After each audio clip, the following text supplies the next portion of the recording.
1000 لوگوں کو چاہتے رہیں کوئی مسئلہ نہیں ہے، لیکن آپ اس سے کچھ ڈیمانڈ نہیں کر سکتے. آپ 1000 لوگوں کو چاہ رہے ہیں کوئی مسئلہ نہیں ہے، لیکن وہ آپ کو 1000 لوگ چاہیے تو پھر مسئلہ ہے. تو ایک طرفہ محبت، ہاں یہ ایک طرفہ محبت ہی ہوتی ہے. میں اسی محبت کا قائل ہوں کہ میں تو لوگوں کو بتا بھی نہیں سکتا. میں نے اگر کسی کو چاہا ہے تو میں بیک وقت 70 لوگوں کو بھی چاہتا رہوں گا. وہ لوگ میرے خون میں، میری مٹی میں شامل ہو جائیں گے جس کو آپ الگ نہیں کر سکتے، لیکن میں بتاؤں گا نہیں کہ میں ان سے محبت کرتا ہوں، اور ان کو پتہ بھی نہیں چلے گا. میں یہ سمجھتا ہوں کہ محبت کے اندر ناکامی اور کامیابی والا معاملہ ہی نہیں ہے. میں یہ سمجھتا ہوں کہ اگر آپ کسی کو چاہتے ہیں، ایک اور بحث بھی اس سے شروع ہوتی ہے کہ سچی محبت کیا ہوتی ہے اور جھوٹی محبت کیا ہوتا ہے. مجھے لگتا ہے کہ دنیا کی ہر محبت سچی محبت ہوتی ہے. میں پہلے بھی بات کر چکا ہوں. ہم جھوٹ نہیں بولتے، جذبے جھوٹے نہیں ہوتے، ہم جھوٹ بولتے ہیں. دنیا میں 1000 لوگوں کو چاہتے رہیں کوئی مسئلہ نہیں ہے، لیکن آپ اس سے کچھ ڈیمانڈ نہیں کر سکتے. آپ 1000 لوگوں کو چاہ رہے ہیں کوئی مسئلہ نہیں ہے، لیکن وہ آپ کو 1000 لوگ چاہیے تو پھر مسئلہ ہے. تو ایک طرفہ محبت، ہاں یہ ایک طرفہ محبت ہی ہوتی ہے. میں اسی محبت کا قائل ہوں کہ میں تو لوگوں کو بتا بھی نہیں سکتا. میں نے اگر کسی کو چاہا ہے تو میں بیک وقت 70 لوگوں کو بھی چاہتا رہوں گا.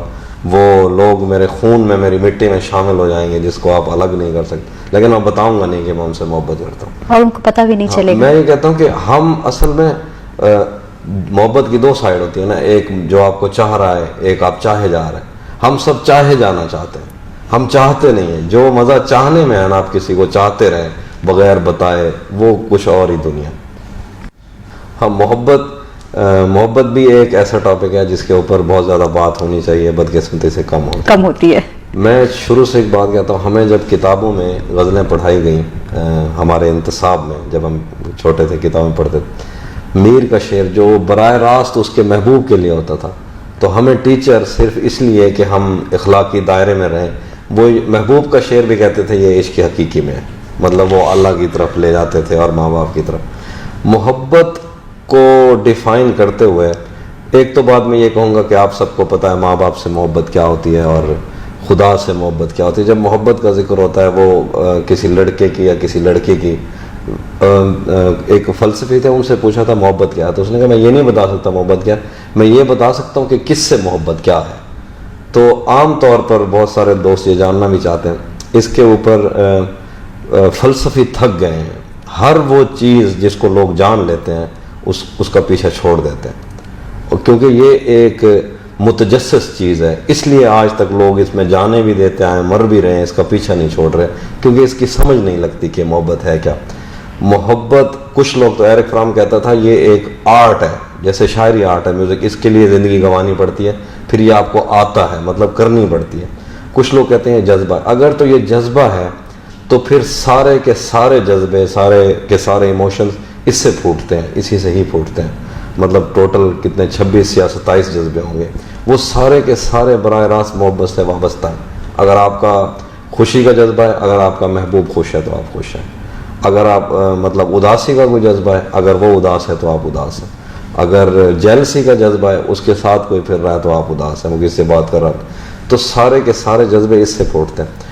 محبت نور اور نون کے درمیان پھیلا ہوا ایک لامتناہی خلا ہے، جس کے اندر دلدل ہے یا دھند ہے. یہ ایک راز کی طرح ہوتا ہے. راز کو پانے کے لیے آپ کو اس راز میں اترنا پڑتا ہے. آپ کو اس کو سمجھنے کے لیے اس دلدل میں اترنا پڑے گا. یہ ٹو نو والا معاملہ نہیں ہے، ٹو بیکم والا معاملہ ہے. اس کے اندر آپ کو محبت ہو جانا پڑتا ہے. تو یہ ایک بہت بڑی چیز ہے. اور یہ میں کل جو ایک نظم پڑھی اس سے میں نے یہ کہا کہ محبت خود اپنے لیے جسم چنتی ہے. یہ نوازے ہوئے لوگ ہوتے ہیں جن کے دلوں پہ یہ اترتی ہے، مطلب یہ اتاری جاتی ہے محبت. تو رومانٹسزم بھی ایک ٹرم ہے جو ہمیں ویسٹ سے ملی ہے. یہ اس کا آغاز ہوتا ہے کوئی اس کا جو آپ اسے کہیں کہ رومانٹسزم کا جو علم بردار تھا. اس میں پرابلم کیا ہوتا ہے کہ عام طور پر لوگ رومانٹسزم کو براہ راست کسی عورت کے ساتھ وہ کر لیتے ہیں، جوڑ دیتے ہیں. ہاں مطلب آپ کسی عورت سے محبت کرتے ہیں تو وہ رومانٹک اور رومانٹسزم کو مکس کر دیتے ہیں. یہاں تھوڑا سا پرابلم ہے. ٹھیک ہے. تو رومانٹسزم باقاعدہ ایک ٹرم تھی جس کے اندر ویسٹ والوں کے پاس بھی 1100 سے زیادہ ڈیفینیشنز موجود ہیں. مطلب ان کو خود نہیں پتا کہ رومانٹسزم کیا ہے. مطلب ان کو سمجھتے ٹائم لگ گیا، اور پھر ہمارے پاس تو وہ 100 سال بعد پہنچی. تو یہاں کے ہمارے جو ناقدین تھے جس کا اردو ترجمہ انہوں نے رومانویت کے اس پہ کیا، تو اس کے اوپر بات کرتے ہوئے یہ کہتے تھے کہ رومانویت کا سیدھا مطلب یہ ہے کہ وہ رومانویت ہے، مطلب اس کا مطلب یہ تھا کہ یہ اتنی گمبھیر ہے۔ اصل میں یہ آغاز ہوتا ہے جس کو روسو کو علم بردار کہتے ہیں رومانٹسزم کا، یہ اس نے زور پکڑا انگلینڈ میں اور یورپ والی سائڈ میں۔ روسو نے کہا تھا کہ آدمی آزاد پیدا ہوا ہے لیکن وہ ہر جگہ جکڑا ہوا ہے۔ رومانٹسزم کا مطلب یہ ہے کہ وہ ایک اور بات بھی کہتا تھا کہ ہم اپنی زندگیاں مشکل بنا چکے ہیں تصنع کے طور پر، ہم تصنع کرتے ہیں، ہم بناوٹ کا شکار ہو چکے ہیں، ہم نے جذبے مستعار لے لیے ہیں، ہم اس لیے ہنستے ہیں کیونکہ اس بات پہ لوگ ہنستے ہیں، ہم اس لیے روتے ہیں کہ اس بات پہ لوگ روتے ہیں، ہماری اپنی کوئی پسند نہیں رہی۔ مجھے نصیر الدین شاہ اس لیے پسند ہے کیونکہ سب کو نصیر الدین شاہ پسند ہے۔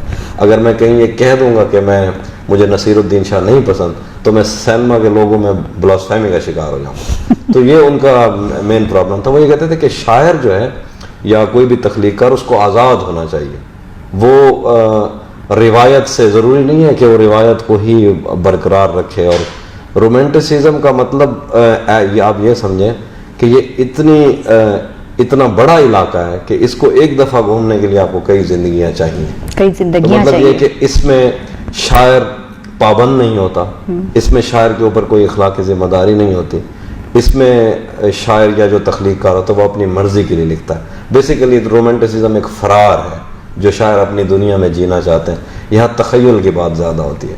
تو میں بھی اسی ہی کڑی سے جڑا ہوا ہوں، میں بھی اسی سلسلے کا شاعر ہوں اور میں اس بات پہ خوش بھی ہوں کہ میں لمس یا چھونا، مطلب میں اس کو اپنی طور پہ دیکھتا ہوں، میں یہ سمجھتا ہوں کہ یہ سب سے پاورفل میموری ہے ٹچ، جو یہ لمس اصل میں انسان کی زندگی اس کی میموری ہے، اس کی کیا غالب کا شعر ہے کہ یاد ماضی عذاب ہے یار اب چھین لے مجھ سے حافظہ میرا، کیونکہ اگر آپ کا حافظہ چلا جاتا ہے تو آپ کی زندگی نہیں ہے، آپ کی ساری زندگی آپ کی میموری پہ ہے۔ پاگل کی زندگی اس لیے نہیں ہوتی کیونکہ اس کی میموری نہیں ہوتی۔ تو ابھی ہم بیٹھے ہیں، یہ کوئی ہماری زندگی میں شامل نہیں ہے لمحہ، یہ کل جب ہماری میموری کا حصہ بن جائے گا تب یہ مطلب زندگی میں شامل ہو جائے گا، ایسی جتنی بھی باتیں۔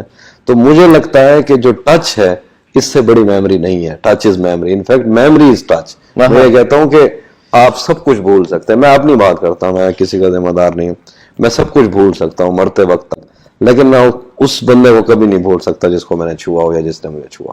کیا بات ہے! تو اس لیے میں اس کا ذکر زیادہ کرتا ہوں، اگر کسی کو اعتراض ہے تو وہ نہ چھوئیں ایک دوسرے کو۔ افضال احمد سید صاحب ابھی بھی حیات ہیں، وہ تھے، الگ الگ لوگ تھے۔ افضال احمد سید اس ساری جو غزل لکھ رہے تھے ان سے بالکل الگ لکھ رہے تھے۔ اچھا، ہاں، ان کا سٹائل ہی اور تھا۔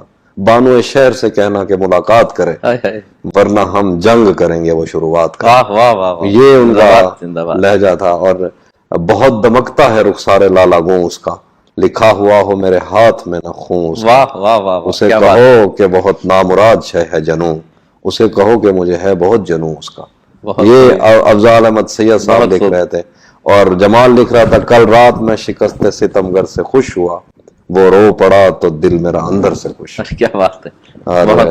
خوش وہ ہے جس کے واسطے دنیا فریب ہے، اس کی خوشی بھی کیا جو میسر سے خوش ہے۔ یہ اور صغیر منال لکھ رہے تھے کہ جا بسی دور بھائی کی اولاد اب وہی دوسرا قبیلہ ہے۔ کیا بات!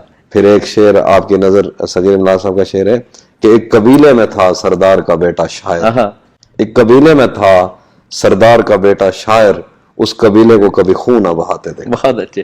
اور اس طرح کے بہت سارے، سرود حسین صاحب تھے، وہ ان کا بالکل الگ، میں کام کرنے والے اس میں